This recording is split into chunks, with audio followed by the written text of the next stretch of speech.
Okay, I would say we could start the next session. A warm welcome to Stefano Sostak with his presentation Manage versus Agile, a guide to harm a thriving work environment. The presentation will be in English. And if you have questions, please use the chat and we will see if we ask the question in the presentation or at the end of the presentation. Okay, cool. Thanks a lot. Hi everyone. My name is Stefano Sostak, and I want to start this talk with a short self-disclosure. I really love to create thriving agile work environments. So I felt that I needed to say that because the title may create another impression. So when I was thinking about what I could share with you today, something that gets you in reflection mode and brings you a change of perspective, I thought of the huge group of creators that we have in the Agile community, shaping the work environments for tomorrow, and how comfortable we actually are when it comes to setting up new things. And I asked myself, what comes actually after the creation process? Is it recreation? Is it maintenance or termination? And do we actually look at these things happening after creating an agile work environment? So a couple months ago, I got involved in a situation that we could call a breaking change of how people got managed in their organization. And it actually went that far that it had a harming impact on the overall working environment of this company. So this is what I want to share with you today. So for today's talk, I am going to look at what harms an agile work environment. I want to look at the rear side of the life cycle. And therefore, I will share a real life example of how a thriving agile working environment got harmed by internal forces and what kind of consequences this had for the entire tech department. So deep diving into this case study, I found 4 behavioral patterns that played an important role in putting this agile journey at risk. And I summed them up under a very catchy title, and I call it the Fragile Manifesto for Management. So I'm going to walk you through these behavioral patterns and explain to you which role they played. We have busy problem solving over effective problem solving, hierarchy over value creation, command and control over team autonomy, and being reactive over challenging the status quo. So before we take a look at these points, I will introduce to you the company where all this happened. So the company we're talking about is a European mobility service provider, which is operating across whole Europe. And over the past years, the company was steadily growing revenue-wise and also the number of employees, and operating in a very dynamic market, paying good salaries. And of course, they know about the war for talents. And this is important to say because this makes some things we're going to hear later hard to understand. So for our case study today, we will only focus on the tech department of this company. And for a better understanding where they were coming from, I'm also going to quickly illustrate some key factors that made their working environment successful. So let's have a look at the product teams and how they were operating. So in general, the product teams established a high level of self-organization. And one reason for that was kind of historical, because in the company for a long time, there were only very few managers in tech. So you can imagine there was one manager for 8 product teams. And for management, being close to each team was simply impossible. So with the support of the Agile coaches, the teams made a virtue out of the necessity. They increased their level of self-organization and evolved to actually kick-ass product teams operating more or less self-sufficient. And also due to the nature of having so few managers, the management involvement was generally very low. So a lot of team autonomy was provided. And this brought a lot of freedom to the teams and to the individuals, but also a lot of responsibility, which the product teams and the individuals took over and mastered over time. So besides that, the teams worked in an agile manner, meaning inspect and adapt, conducting regular experiments. And with the support of the agile coach team, this was put in the DNA of the product teams. And all this together fostered a culture of empowerment for everyone involved. So driving topics, speaking up, helping each other, shape things. This was the usual day-to-day work in the tech organization. And for me, personally, this sounds like a thriving agile work environment. You maybe think now, okay, this is too good to be true. And yeah, indeed, there was something, let's say one success factor that was not working very well. So due to the fact that there were so few people manager for constantly growing number of employees, there were some topics such as promotion or career opportunities. These topics have been neglected. And people were reaching out to management, waiting to get their one-on-ones, complaining about the current situation. So the tech department had to do something here. They had to find a solution. And what they did, they hired more manager. And later they also introduced more hierarchy levels. And then over the months, slowly but steadily, something changed in the tech organization. And the development of things was rather concerning. So the whole tech department struggled with a decreasing ENPS. So that's standing for Employee Net Promoter Score. They had a decreasing team happiness across the whole department, an increased turnover rate, meaning more people were leaving, and a low management satisfaction rate, which was regularly measured in a company-wide survey. So how comes, right? I mean, what has happened? How is that possible?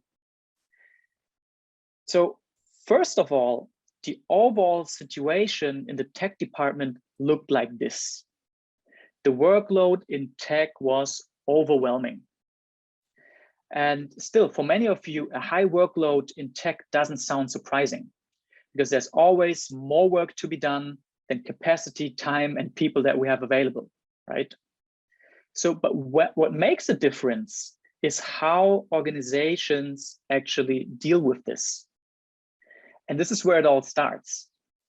What I learned was that the high workload led to a high busyness factor, especially in management, meaning full calendars, people joining meetings later or not at all, moaning about too much work, long waiting times when certain people are involved, #bottleneck, and so on and so forth. So many people, especially in management positions, they were facing their high workload by developing a high busyness factor for themselves. Okay, but to really harm their thriving working environment, they had to also develop certain behavioral patterns out of their busyness.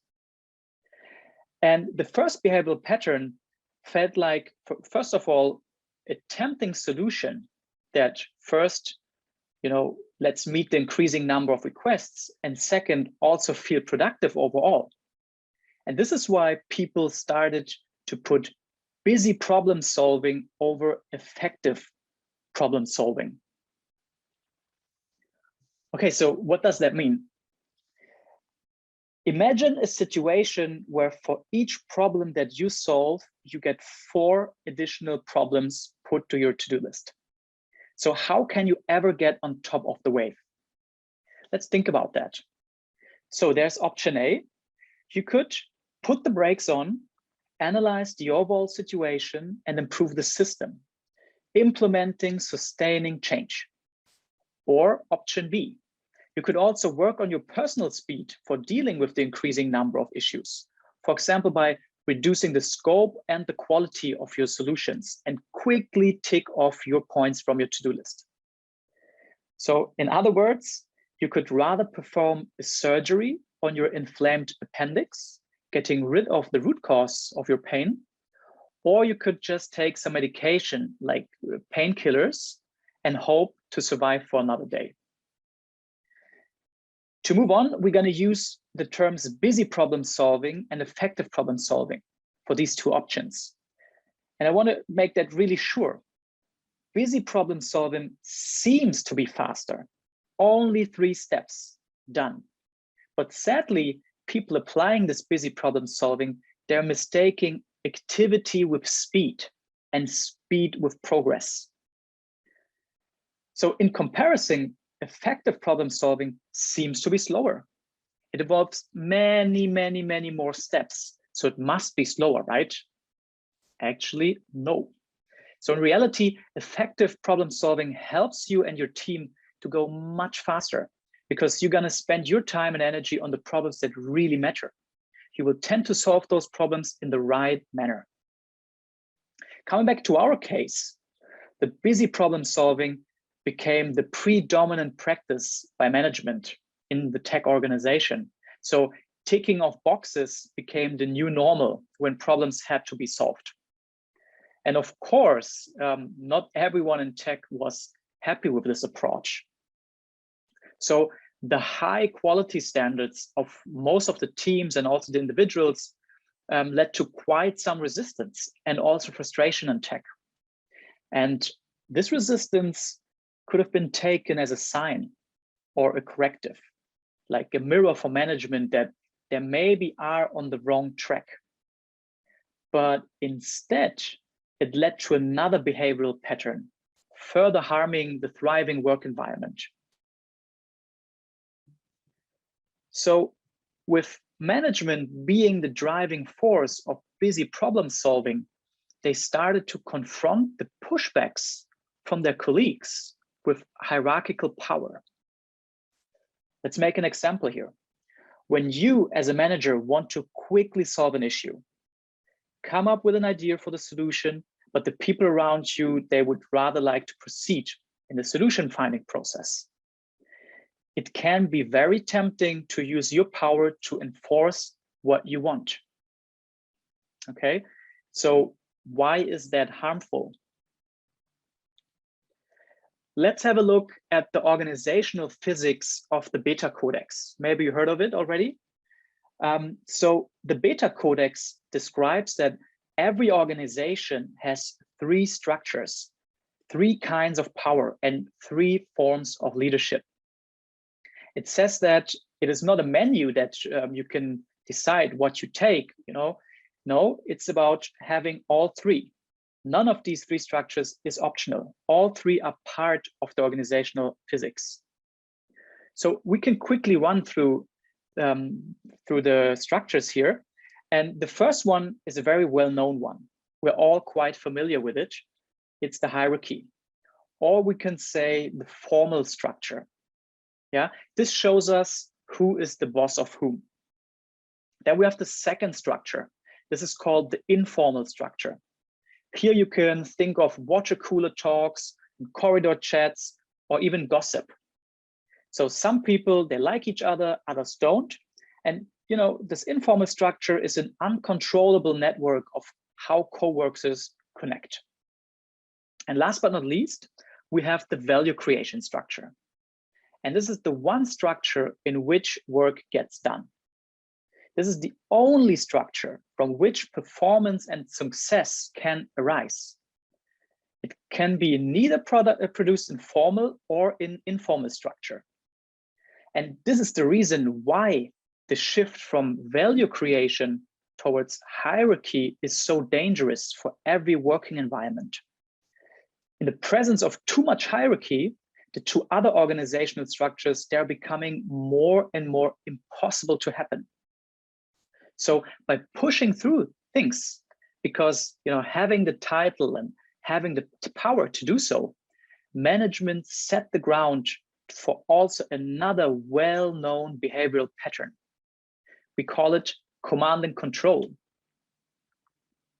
And, actually, when I was preparing this talk, I thought we could end our story here, because when you reach a level of command and control over team autonomy, any thriving agile work environment must be lost, right? Interestingly, this was not the case. And this was mainly to the fact that other forces in the company were pushing back against this new old management approach. So think about this. When you start command and control in an environment with autonomous teams trying to tell them what to do and how to do it, these people are going to push back. We are talking here about super smart, well-organized professionals who have been shaping their work environment for years. And now some managers try to command and control them. I mean, for me, this is a very interesting part of the whole journey. People had each other's back, they supported each other and made it very hard for management to just push things through. So introducing command and control did not work from day one. People didn't simply accept it. So it took time and patience. And what worked very well to prepare the ground was something that I call fake participation. Fake participation, it goes like this. So let's pretend you are a top manager and a decision needs to be made. You decided about the solution already, but don't spoiler it. Keep on pretending that you involve others in the decision-making process. Just hand over the topic to a bigger round and let them work on possible solutions. And with some likelihood, the others will come up with the same conclusion as you did. And in this case, voila, everyone is happy with the decision and we can move forward. But in case the others did not come to the same conclusion as you did, you will still proceed with your personal decision. At least you gave the others the opportunity to come to the same conclusion as you did. Fake participation. And when you do this a couple of times, I can assure you this will break people's morale. So slowly but steadily, people are going to lose their dedication and maybe leave the company already, or they will become passive, which is a wonderful bridge to the next behavioral pattern, which is harming a thriving work environment. So the continuous practicing of busy problem solving, putting hierarchy over value creation, and practice command and control led to an overall decrease of individual dedication. And people became more and more reactive. And I'm not talking about only the engineers, but also engineering managers trying to do a good job suffered from these practices. And these new forces in the tech department, combined with the high workload, this was just too much to take. So more and more cases of burnout and depressions arose within tech department. And people went on long-time sick leaves. Frustration climaxed, and the number of employees resigning grew rapidly. And still, there were some heroic people challenging the status quo, and they were calmed down by their managers. This is only a phase. We will come back to normal as soon as product X is ready or feature Y is delivered. So continuous appeals to stand firm were also a common practice to calm down people and keep them working. So at this point, the thriving agile working environment we looked at the beginning of this tech department was in a very sorry state. And I asked in my conversations, how do you deal with this? I mean, what do you do now, right? And there was one answer that actually stood out to me. So someone said that the situation is actually comparable with the famous scene in the movie Matrix.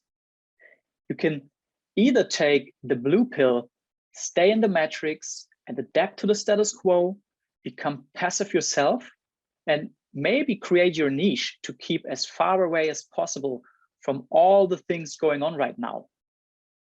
Or you take the red pill and leave the company.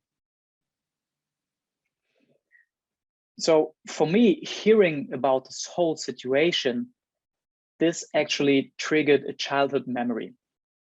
And to end this talk, I want to quickly share this memory with you. When I was like 7 or 8 years old, one day, it was summer, I was playing outside with a friend in the garden. The grass was green, sun was shining, and suddenly my friend came over to show me something that he has catched in his hands. And he was holding a bumblebee, and I was super impressed. Like, don't they sting? Or like, how did he do that? I actually Googled that, so they usually don't sting. I was really excited. But from one moment to the other, my whole excitement vanished. My friend started to rip off the bumblebee's wings one by one and suddenly threw it into the grass. And my whole excitement was gone immediately, and instead I felt shocked. Thinking about this moment in my life, I mean, this became my picture for the simple fact that we human beings are way better in harming things than building them. A thriving working environment getting its wings ripped off by a powerful force. What bittersweet metaphor is this? The wings it needs to fly, dusting flowers, creating value. So what can we take from this? I mean, first of all, you now heard of the Fragile Manifesto for Management. And maybe you can take some learnings and observations from this for other contexts. And I want to say one more thing to all the creators, shapers, and builders out there. I learned that even in a thriving, agile work environment consisting of almost 200 people, this is not immune from being harmed, because this is what we humans are good at, harming things. So this is nothing we should take personal or see as a failure.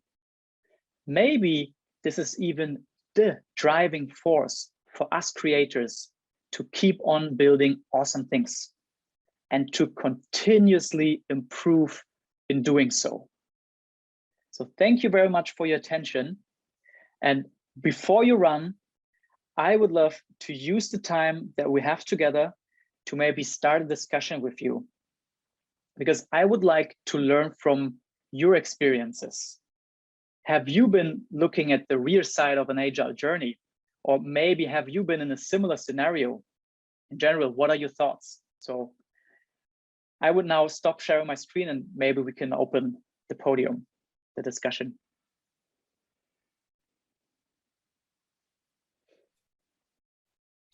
Thank you very much, Stefano. There is no question right now in the chat, so it's time to open your microphone and ask question or give your statement to these topics. And Stefano, maybe do you want to have this question in English, or is German also fine for you?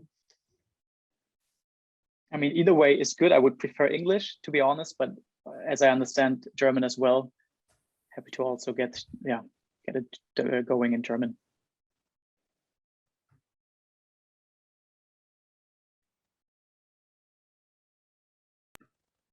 Maybe as a question, is it possible to revive from such a state the company or the structure as it was before?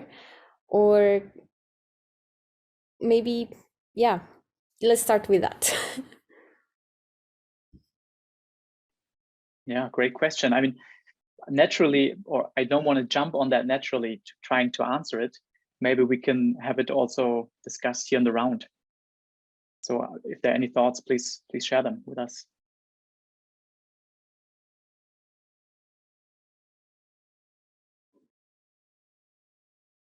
I mean, from my side, I can think of ways to try to prevent this, assuming that you recognize the warning signs and that you're in a position to do something about it. But if it's already some steps ahead, I'm not sure what is the course of action for an agile coach or anyone in the company.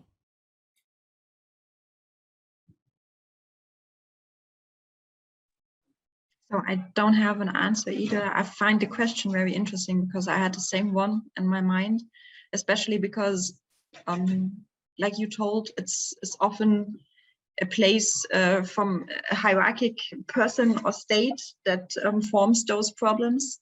And like Steffi also said a little bit, you haven't got the control at some point to change it because these are persons that are actively trying to harm,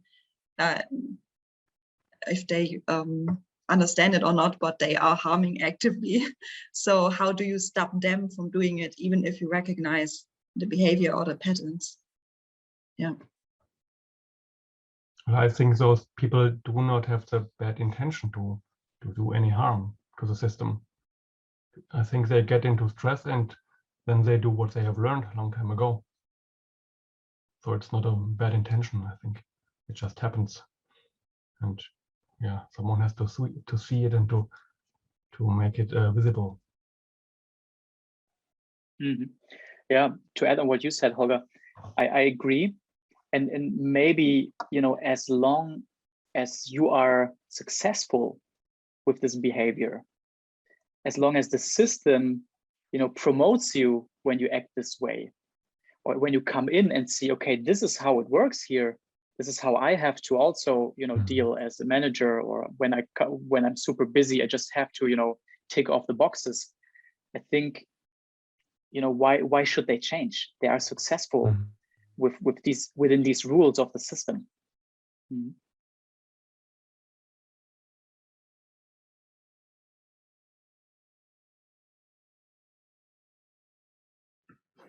And how would you say it is best to challenge those who come up with these ideas? Because I completely agree also with Holger that they come from good intentions, right? As you also said, that they were trying to basically solve a problem. They heard maybe from some feedback or whatever that the employees wanted more hierarchies for XYZ reason. And they thought, okay, let's introduce levels, let's introduce management. This is how we give them, let's say, the baseline for higher salaries, for more recognition, also for the later in their professional lives, right? So they go from this state of mind, and then you sitting on the side, you think, I can see where you're coming from. On the other hand, I know where this can also lead.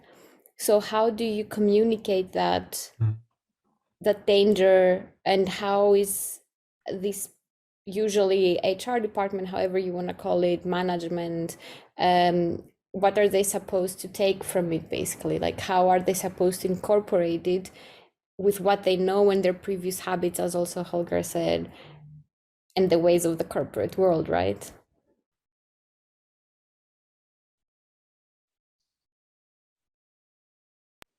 Steffi, another tough question. Sorry. Thanks for that. Any thoughts on that? Anyone?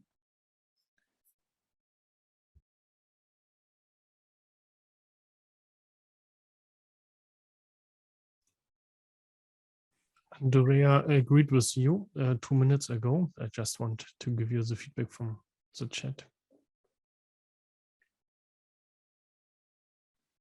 I mean, Steffi, let me try to say something about this. So this sounds a bit like the magic when, right? Like, hey, we do step 1, 2, 3, and then we have it. So I don't have that formula. And it is interesting, you know, to look where this actually led to, right? The need of, you know, career path, of higher salaries, all these things, as you mentioned, more managers, more hierarchy levels, and then all the other things came as well.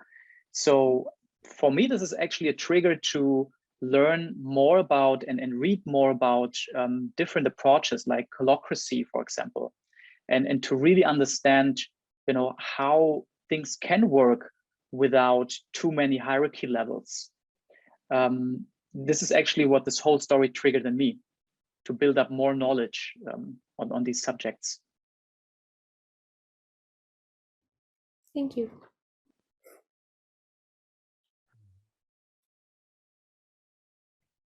Maybe it's also for me mostly it works if I avoid putting stress on the people, on the leadership, because when I show up, often it means changing something, and nobody wants to change, so it's stress.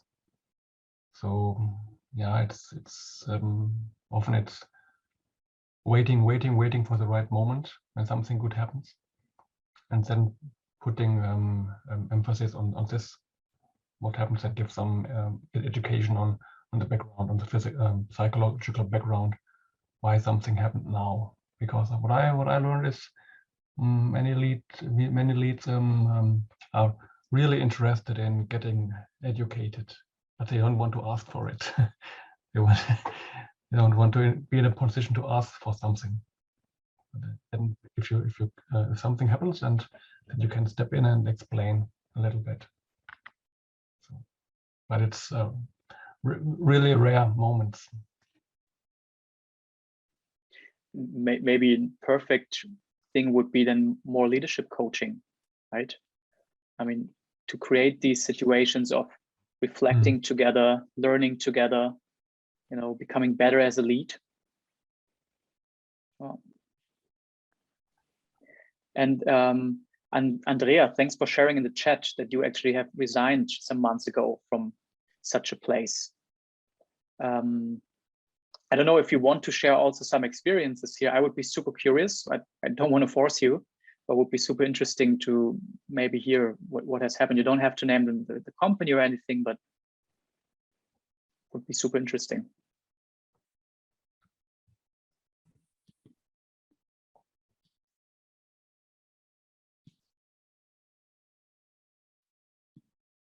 Do you hear me?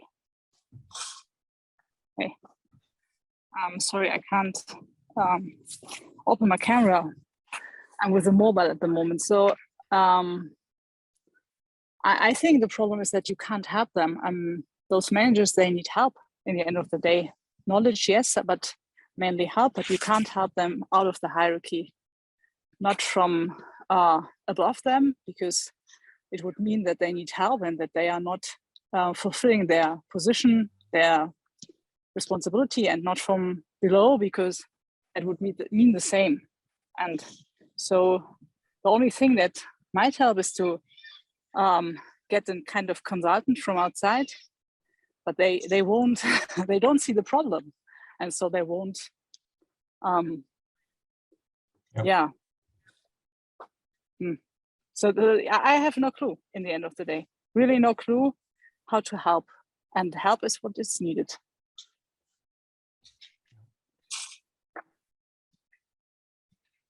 So maybe it's a lot of having the right relationship, personal relationship to that lead, apart from any other hierarchical things. Just to have a good relationship and to build trust. The question is, how good are those managers in trusting? Yeah. They are trained not to do that.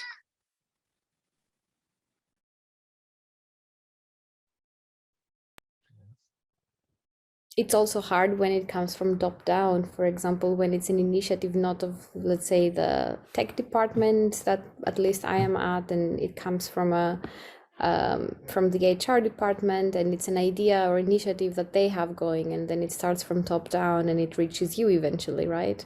And there is no real personal relationship that you can build with that person unless you go outside of your department, and then it becomes harder and harder. And also probably that's, I think the example that you also gave, Stefano, was of a company that was quite smallish, so around 200 people, right? That was constantly growing. And I think that's also the exact same problem that a lot of companies of that growth rate in that size also face, because they're becoming, you know, from smaller, more dynamic companies to bigger companies that need to face corporate world, and instead they've been, you know, building something in a more agile way, as you said as well, more dynamic, and then they don't know how to structure that necessarily with a bigger workforce, and they fall back to what has been known from the past. And instead of going forward with the way they've been doing already, being agile, being more, maybe even more holocratic, they go backwards just because it's the only thing they have seen how it's done, basically. Yeah, great observation. By the way, the 200 people are only the tech department, so in total it's like almost 600. Yeah. But it's still very close. Cool, Marco, maybe looking into your direction, because you still have one task to do, right? Before people now start leaving. I think, Steffi, that was a wonderful final statement. And yeah, I would hand over to you, Marco. Could I ask another question? Do we have Please. still time? Yeah. So I have a question with a different direction. So the first problem, or the first harmful behavioral pattern that you mentioned, was adding more management, adding more hierarchy. So that, turning that around, that could imply that removing management, removing hierarchy is always improving, is always helping and better for the organization. Would you agree on that, or do you think there are also parameters to take into account there, and situations where removing more management and more hierarchy could be harmful? I just quickly reshared my screen, just that we all see, you know, this fragile manifesto, and you see that I use the same trick as back then, hierarchy over value creation, right? So not saying, hey, only value creation, no hierarchy. And I have to say, I'm super interested by the work of the Beta Codex on this topic. So what I also briefly described. And they go that far that hierarchy is actually only necessary for administrative topics, you know. And they talk also about 3 different kinds of leadership. So you have this leadership in hierarchy, but, you know, on an administrative level, but you're also going to have it on value creation and in the social structure. And I personally find that very appealing, that when people naturally take leadership when it's about value creation, that, you know, we should enforce that. I made the best experiences when people could bring their fullest self to the topic they work on, lead topics, and we give them as much room as they need to also grow, make mistakes, and take over responsibility and leadership for their topics. So I would go in this direction, and I can really recommend to have a look at the Beta Codex topics. Okay. Can you provide a link or something to that? Yeah. I mean, you can of course always Google it, but I can quickly. Okay. Yeah. Sure. I do it. Come on, I do it. I do the Google. The discussion about hierarchy is, I know it's a long discussion always, because you have formal and informal leadership, and you can draw it as a triangle. But you mentioned this peach, I would say peach image of hierarchy, and I'm sure you can draw a triangle hierarchy into a peach hierarchy. It looks much more cooler, but it is the same. Yeah, so it's not only the picture you draw of your organigram, it's also to change your culture in your company and to create a true network. That's more important than this hierarchy. Yeah, good point.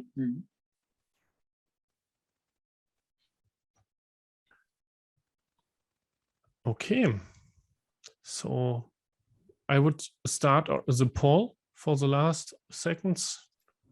And yeah, thank you for your presentation, and thanks a lot for the discussion afterwards.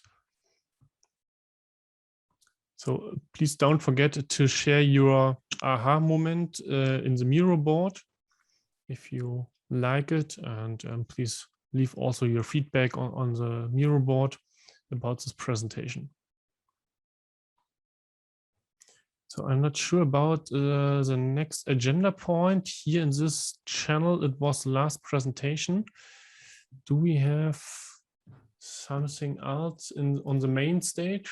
I'm not sure. While you're thinking, Marco, because now my headphones were disconnected, I want to thank you that you joined me here, that you listened to me, and I hope it brought some value, some insights. And yeah, happy to connect via LinkedIn and also continue the discussion, because I'm feeling the same. What can we do about this, right? So I think it's a super important topic to maybe follow up on. Thanks. Thank you too. Thanks a lot. Bye. Bye. Thanks. Bye-bye.